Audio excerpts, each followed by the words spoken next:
नमस्कार, कैसे आप सभी। मैं आपका अपना सुमित प्रताप सिंह बहुत बहुत स्वागत करता हूं आपके फेवरेट और इंडिया के number 1 agriculture property sale YouTube channel RS properties India में। एकमात्र चैनल जो सिर्फ प्रॉपर्टीज़ की कंप्लीट जानकारी आपको देता है और सभी जानकारी के साथ आज का वीडियो हम आप लोगों के लिए एक बेहतर वीडियो लेकर आए हैं। तो जिन भाइयों ने अभी तक आरएस प्रॉपर्टीज़ इंडिया को सब्सक्राइब नहीं किया है तो वो सबसे पहले वीडियो को लाइक कीजिए। लाइक के बाद रेड कलर में जो सब्सक्राइब का बटन है उसे प्रेस करिएगा और सब्सक्राइब करने के बाद उसके राइट में आपको एक बटन और मिलेगा बेल आइकन का, तो उसे भी नोटिफिकेशन को ऑन कर लीजिएगा, जिससे आपके पास हमारे प्रत्येक वीडियोस लगातार पहुंचते रहेंगे। जैसे कि डेली हम 1 से 2 वीडियोस भी अपलोड करते रहते हैं, तो वो सारे वीडियोस आपके पास रेगुलर पहुंचते रहेंगे। तो चलिए, चैनल को सब्सक्राइब कर लिया है तो आगे बात करते हैं। सबसे पहले ज़मीन की जो हम लोकेशन है उसके बारे में डिटेल्स के साथ बात करेंगे।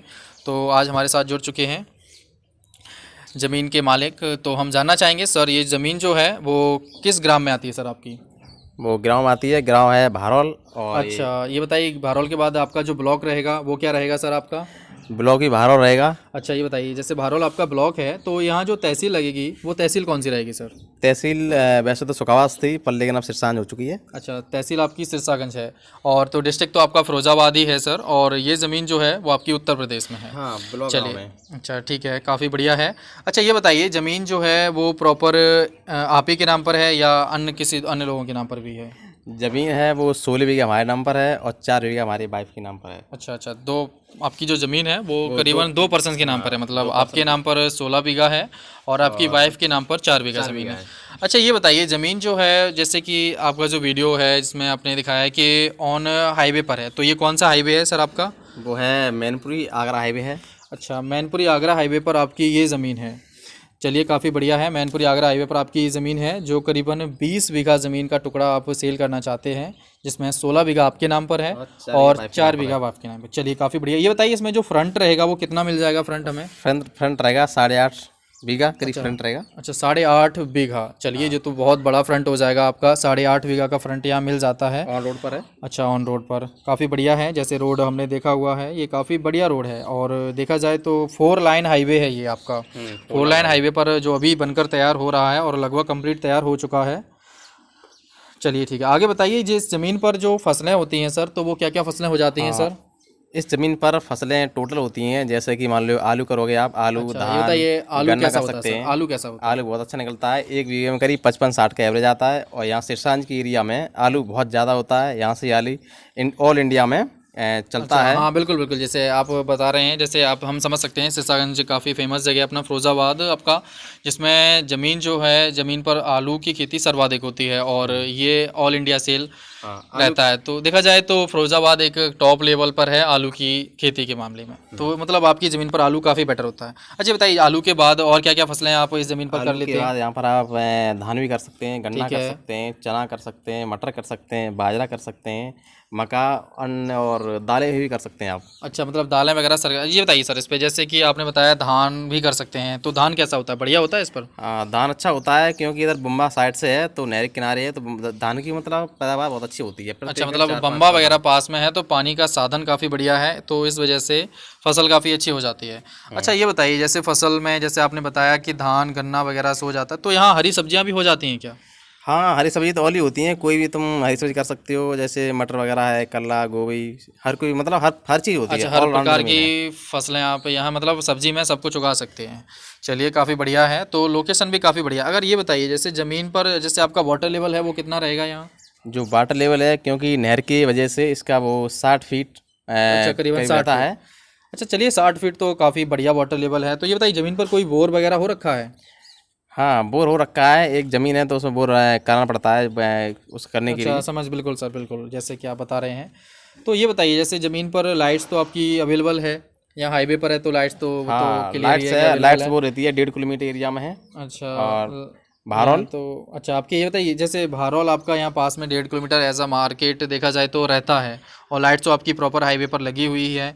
तो ये बताइए जैसे आपका मार्केट भारौल है तो यहाँ ज़रूरत का कितना सामान मिल जाता है? मतलब सारा सामान मिल जाता है या किसी बड़े मार्केट भी जाना पड़ सकता है? मार्केट वो 1.5 किलोमीटर है। यहाँ पर आप खेती से ज़रूरत चीज़ें जैसे बीज वगैरह है, फसलें हैं, तो वहाँ से अवेलेबल आसानी से हो अच्छा, जाती है। मतलब खेती से रिलेटेड सामान हम भारौल से ले सकते हैं। जैसे भी बताइए, जैसे और इसके पास कोई बड़ा मार्केट जैसे कि आपका और भी जैसे मार्केट हैं, जैसे आपका ना अराव है, गिरोर है, तो हाँ, उनका डिस्टेंस कितना है? अराव का दूरी आराम कितनी पड़ता है? है, वो 4 किलोमीटर पड़ता है। और गिरोर? गिरोर मान लो 3.5 किलोमीटर। अच्छा, ऐसा करीबन डिस्टेंस रहेगा यहाँ, मार्केट 3.5 4 5 किलोमीटर का डिस्टेंस है, मतलब आसपास ही मार्केट हैं टोटल आपके ये। 2-3 मार्केट पड़ती हैं आसपास में। अच्छा, तो ये बताइए, जैसे आपके दो बड़े मार्केट की बात करें, जैसे आपका सिकुहाबाद मार्केट आपका पास में है और मैनपुरी भी पास में है, तो यहाँ ये काफ़ी बड़े मार्केट हैं आपके, तो ये भी हैं। तो ये बताइए, ज़मीन आपकी फिरोजाबाद डिस्ट्रिक्ट में लगती है।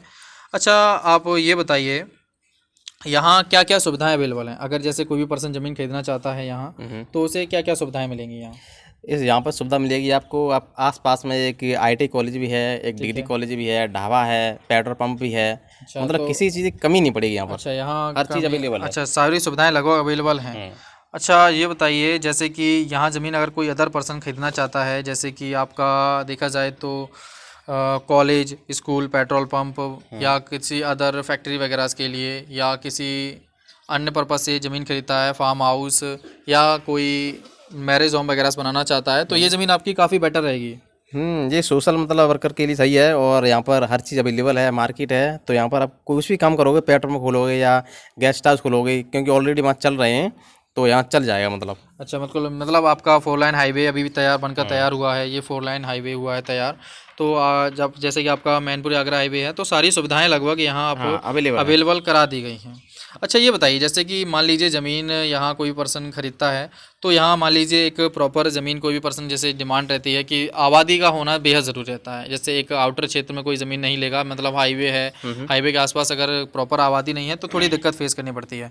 तो जो आबादी है वो करीबन आपकी यहाँ करीबन 1 से 1.5 किलोमीटर, एक किलोमीटर की डिस्टेंस पर आपको यहाँ आबादी मिल जाती है लगभग। हाँ, लगभग 1 किलोमीटर आबादी मिल जाती अच्छा, 1 किलोमीटर आपको यहाँ प्रॉपर आबादी मिल जाती है। चलिए, काफ़ी बढ़िया है, 1 किलोमीटर डिस्टेंस पर आपको यहाँ आबादी मिल जाती है। और ये बताइए, जैसे कि मान लीजिए आपका तो हाईवे ही है, तो बस स्टैंड या रोडवेज बस की ज़रूरत पड़े, तो क्या यहाँ रोडवेज वगैरह से अगर कोई भी पर्सन यहाँ से अगर कहीं के लिए जाना चाहे, तो क्या रोडवेज वगैरह को या रोकने की कोशिश करे तो रुक जाती हैं क्या? हाँ, क्योंकि पास में ही बस स्टैंड है, तो रोडवेज आती जाती रहती हैं। अच्छा, तो रोडवेज जैसे मान लीजिए कोई पर्सन आपके यहाँ प्रॉपर यहीं से अगर कहीं जाना चाहे, तो अगर वो रोडवेज को रोकने के लिए हाथ देता है, तो क्या रोडवेज यहाँ रुक जाती हैं? हाँ, रुक जाती हैं, क्योंकि चलिए, तो काफ़ी बढ़िया है, रुक जाती हैं, कोई दिक्कत नहीं है। अच्छा, तो ये तो काफ़ी बढ़िया है। जैसे अगर आप कहीं जाना चाहते हैं तो रोडवेज बस वगैरह से यहाँ प्रॉपर रुक जाया करती हैं, तो ये तो सुविधा काफ़ी बढ़िया। ये बताइए, जैसे मान लीजिए इसके बाद अगर हम बात करें ज़मीन के रेलवे स्टेशन के बारे में, तो रेलवे स्टेशन आपकी ज़मीन से कितना दूर है? रेलवे स्टेशन आराम से समझ लो 3 किलोमीटर दूर है। अच्छा, यहाँ से अराव मिलेगा ये रेलवे स्टेशन, जो 3 किलोमीटर डिस्टेंस पर है। 3 किलोमीटर डिस्टेंस पे आराम से पहुँच जाते हैं, कोई दिक्कत नहीं, ऑटो वगैरह चलते हैं। अच्छा, ऑटो वगैरह से मिल जाते हैं जो आपको प्रॉपर रेलवे स्टेशन तक छोड़ देंगे और रेलवे स्टेशन से आप कहीं भी विजिट कर सकते हैं। चलिए, ठीक है, ये तो काफ़ी बढ़िया। अच्छा, ये बताइए, जैसे अगर कोई भी पर्सन ज़मीन खरीदता है, तो उनकी पहली बात ये रहती है कि एक अच्छा एरिया होना चाहिए, माहौल बढ़िया होना चाहिए, और जो आबादी है वो एक बाहुल्य क्षेत्र विशेष की डिमांड अपनी अपनी अलग अलग रहती है लोगों की। तो ये बताइए, यहाँ जो आबादी है, जैसे कि वो आबादी विशेष में, धार्मिक विशेष में कौन सी आबादी सर्वाधिक रहेगी? जैसे आबादी है, हिंदू 90% है, 90% है। 90% यहाँ हिंदू आबादी रहेगी। तो जो भी पर्सन हिंदू आबादी में ज़मीन खरीदने के इच्छुक हैं, तो वो 90% यहाँ हिंदू आबादी उन्हें मिल जाएगी।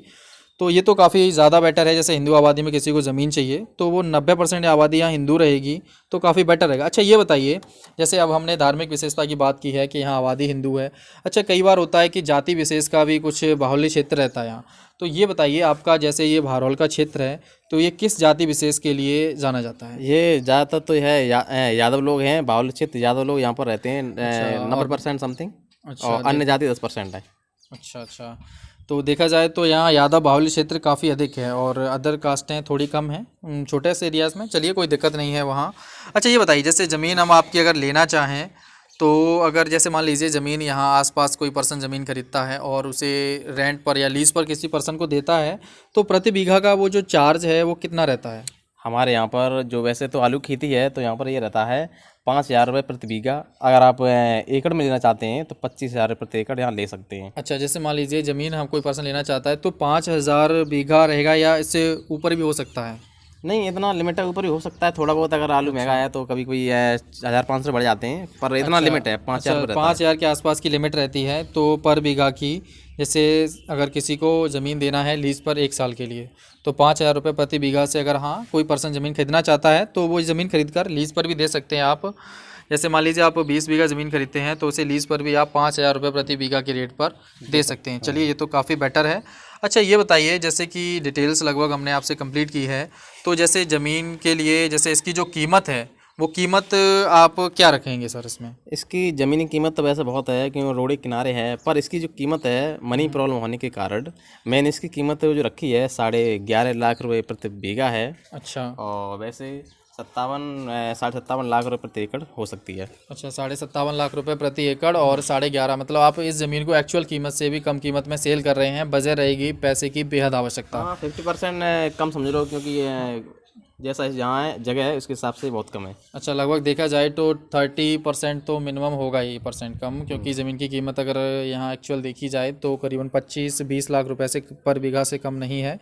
और अच्छा, आप एससी से बिलोंग करते हैं, इस वजह से ये ज़मीन आपकी, अच्छा हाँ समझ सकते हैं सर, एससी वाली ज़मीनें जैसे सस्ती रहती हैं सर, तो क्योंकि खरीदने वाले पर्सन थोड़े कम रहते हैं, तो एससी की ज़मीन होने की वजह से आप इसे, और आपको पैसे की भी काफ़ी आवश्यकता है, तो इसलिए आपकी ज़मीन की जो कीमत है वो 11.5 लाख रुपए तक आप इसे लास्ट दे देंगे। चलिए, ये तो काफ़ी बढ़िया है। हाईवे पर ज़मीन मिल रही है, मैनपुरी आगरा हाईवे है जो काफ़ी बेस्ट हाईवे है, और इस पर मात्र 11,50,000 रुपये प्रति बीघा की कीमत पर अगर आपको हाईवे पर ज़मीन मिल रही है तो इससे बेटर ज़मीन और कहीं नहीं मिलने वाली है। तो ये काफ़ी बढ़िया ज़मीन रहेगी। अगर कोई पर्सन यहाँ प्लॉटिंग वगैरह भी करना चाहे तो प्लॉटिंग कर सकता है, आपका किसी प्रकार का इंडस्ट्रियल काम भी करना चाहे तो वो भी इस ज़मीन पर बहुत आसानी से कर सकता है। अच्छा, ये बताइए, जैसे आप मोबाइल नंबर की अगर हम बात करें सर, आपसे कांटेक्ट करने के लिए, तो आप अपना मोबाइल नंबर देंगे या अपने, जैसे बताया था कि अपना मोबाइल नंबर नहीं देंगे, अपने छोटे भाई का नंबर देंगे, तो आपके छोटे भाई का नाम क्या है सर? जैसा कि आप बोल रहे हैं, क्योंकि हम थोड़े बिजी रहते हैं, तो कांटेक्ट करने के लिए हमारा एक छोटा भाई है नीलेश कुमार। अच्छा, तो उनका नंबर हम तो अच्छा, उनका नंबर, तो आप उनका नंबर जैसे आप बताना चाहें तो नंबर क्या रहेगा सर उनका? नाम बोल सकते हैं, नंबर आप लिख सकते हैं, जैसे 9 जी 0 जी 5 जी 8 जी 4 जी 2 ठीक है। 4 9 4 4। अच्छा, जैसे आपने नंबर बताया 9058424944, यही नंबर है सर? हाँ, यही नंबर है। बिल्कुल सर, थैंक यू सर। जैसे आपने डिटेल्स में नंबर दिया है और कंप्लीट जानकारी हमें दी है, तो ये वीडियो जैसे आज हम अपलोड करने वाले हैं, बेहद जल्द अपने चैनल पर अपलोड हो जाएगा 1 से 2 दिन में। तो ये डिटेल्स लगभग कंप्लीट है, तो इस नंबर पर कोई भी पर्सन ज़मीन खरीदना चाहे तो आपसे सीधा कॉन्टैक्ट कर सकता है। हाँ, कोई अगर ज़मीन खरीदना चाहता है तो हमारे भाई हैं, तुरंत फ़ोन पिकअप करेंगे, आप बात करेंगे और समस्या का समाधान होगा। अच्छा, बिल्कुल सर, तो ज़मीन के कंप्लीट डिटेल्स जानकारी से आप लोगों को प्रोवाइड करा देंगे। तो चलिए सर, काफ़ी बढ़िया है, आपने लगभग हमें काफ़ी जानकारी दी है। और जो भी भाई इस वीडियो को देख रहे हैं तो वीडियो को देखिए, लाइक करते रहिएगा। लाइक तो काफ़ी हमें चाहिए इस वीडियोज़ पर आपके, क्योंकि आपका ढेर सारा प्यार हमारे लिए बेहद आवश्यक है। तो चलिए हम थोड़ा आगे और बात कर लेते हैं। तो आपने अभी तक हमारे चैनल को सब्सक्राइब नहीं किया है तो सबसे पहले हमारे वीडियो को लाइक करिए, चैनल को सब्सक्राइब करिए और वीडियो को ज़्यादा से ज़्यादा शेयर करिए, ठीक है। वीडियो की डिटेल्स लगभग कंप्लीट हमने आपको दे दी है, तो जो भी भाई वीडियो को पसंद आई है तो लाइक करके शेयर कर दीजिए, और आपसे बेहद जल्द मुलाकात होगी अगली वीडियो में। तो आज के लिए बस इतना ही रखते हैं। चलिए, मिलते हैं आपसे एक और नई वीडियो में। तब तक घर पर रहें, सुरक्षित रहें, अपना और अपनों का बेहद ध्यान रखें। जी नमस्कार।